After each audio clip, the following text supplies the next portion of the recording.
Just wanted to take a minute to give a breakdown on what has become one of my favorite cars. This is my 350Z. Haven't really seen it on the channel. Kind of put it together, bought it just on the side as a little seat time car, and that's exactly what it was. It did awesome. Highly recommend these, but I wanted to run through and do a little machine check just to show how simple and how good they can be for a beginner, or just like I said, a lap car where you're not worried about breaking stuff.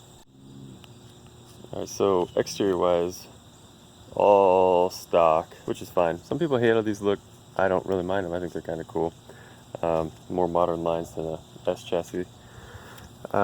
Wheels wise, you got, this is just what I had, so that's what I used. These are 17 by 9.5 Origin DRF S7s, I think they are. Plus 15 offset on the front. And then on the rear, same thing, but 18 by 9.5 plus 15. Tire size 235/40, 17 on the front. Federal RSR R's, again, what I had.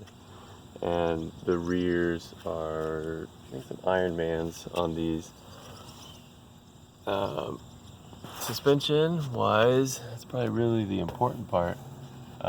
Feel 441 coilovers, drift spec, those things are insane. So much traction, so much like car articulation.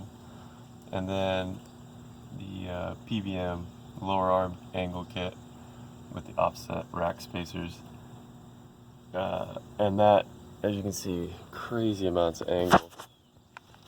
The only thing, it's not a negative, but the only thing I'm not so sure about, and I never really messed with the alignment and stuff like that, is when it goes to angle, it really goes, and then it kicks really hard to angle. So it's not like a smooth sweep through the range. At least that's not how it felt. And that kind of, I don't know, caught me out sometimes, but super fun to drive, and you can throw it super hard.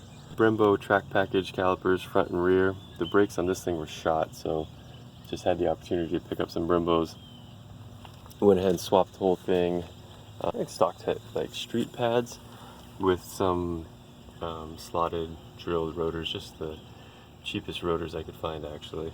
Brakes are awesome. Oh my gosh, like if you've had Z brakes on an S chassis, those are like a sweet upgrade. These Brembos on this thing are amazing. Totally changes the car. Here's another look at the coil. Oh yeah, went to braided brake lines when it did the brakes. But yeah, there's the lower arm kit. Only recommendation: check all the nuts and bolts on this thing. Since it's all solid and there's so much movement in the front end, the sway bar linkage is what has come loose a few times on the PBM kit. So definitely check those before you drive it too much. And if you're going to daily drive it, I'd probably really consider doing like the GK Tech bolt-on setup to your factory arms, just so you're not running like solid bushings on the street. I'm never a huge fan of that, but they are sweet arms. Like I said, more setup and stuff like that, probably have them really dialed. Let's see. Yeah, body's not the cleanest, but that was a-okay. Rear, let's see, we just have the basic arms, toe and camber. Stock exhaust has been chopped below the diff. Doesn't sound too bad, but it does drone at speed.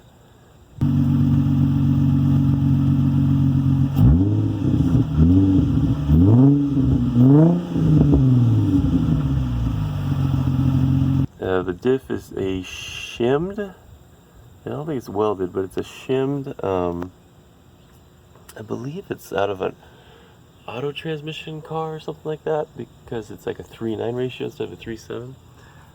Anyway, it has performed awesome and hasn't given any troubles, so whatever is going on with the diff has actually worked out quite well. But yeah, the car itself, exterior wise, is I don't know, kind of what you, I don't want to call it a beater or a missile, but just from like a track car, it's perfect. You know, a bunch of rock chips and flaking paint and a couple small little rusty spots right here because we're in the Midwest, but you know,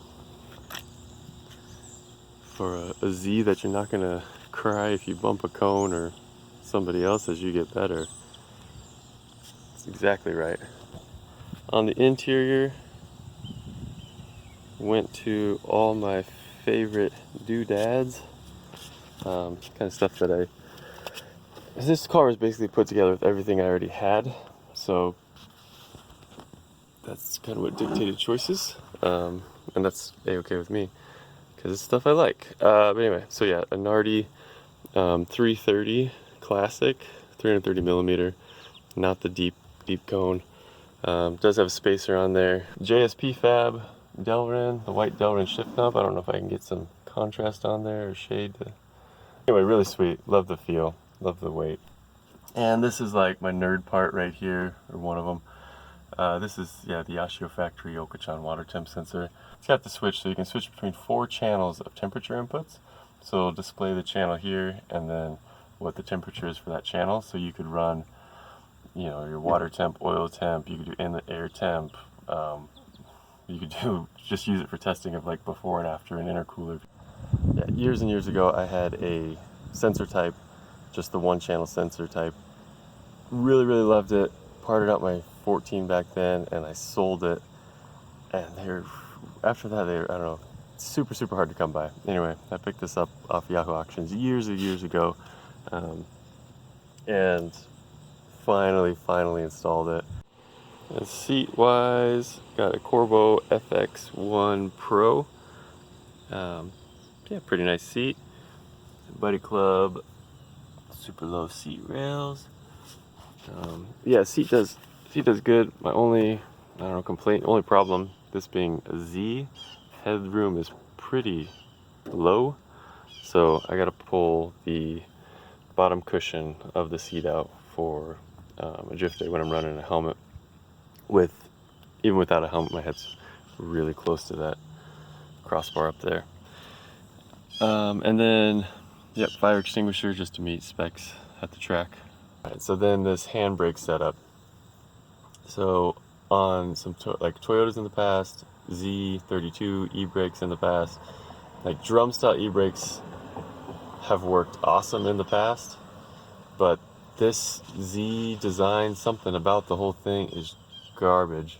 So put this extender on there because in a bucket seat, this part here doesn't let my arm, I don't know about you guys, but it doesn't let my arm get all the way back to where I could grab this location on the handle. So that's just an extender to be able to grab the handle.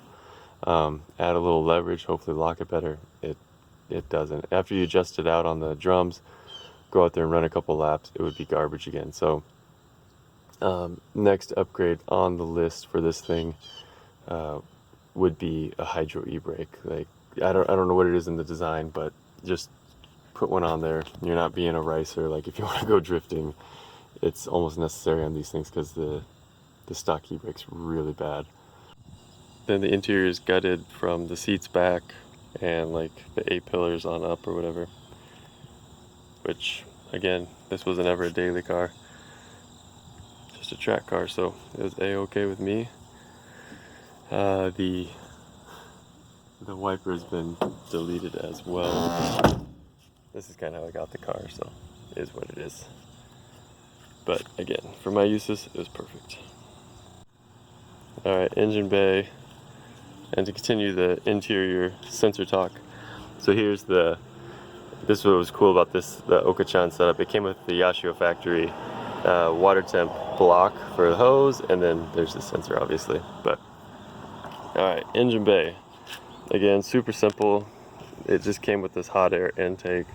Not ideal by any means, but it functioned and I just never got around to changing it. So that I would change, but whatever, is what it is. The main things for more reliability based. So this is, these are the Amazon G Plus upper and lower radiator hoses. I just changed them because this chassis has like 250,000 miles. Didn't know when they were done, and I was doing the water temp sensor anyway. And then back here on the heater hose setup, I don't know if we can see it, they got the Z, that's Z1's heater hose, silicone heater hose setup with their aluminum thermostat. The factory one's plastic. It's super brittle from being so hot, and it snaps. So this one actually did snap off, so I swapped to the Z1, and then when I had it apart, had all the coolant drained, I just swapped out all those hoses. And there's one more heater hose over there for the Z1 kit. Quality between the two, between the Z1 and the G Plus, is actually really similar, but like Z1's prices weren't ridiculous, and I was ordering that thermostat piece at the same time. So yeah, whichever one you get, pretty on par with each other, quality wise, price wise. So yeah, good stuff. And last big mod, this is hard to see, but like a 25-ish row. I don't know, it's a big boy. Let me see if I can get down here. Z33 oil cooler, or Z33, whatever. Z33 oil cooler, -10 lines, mounted off of the OEM rebar.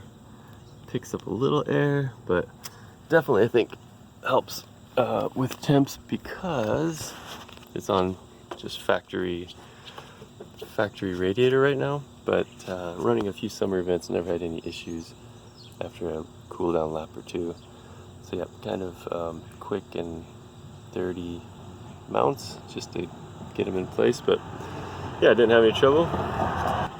So I think that covers it.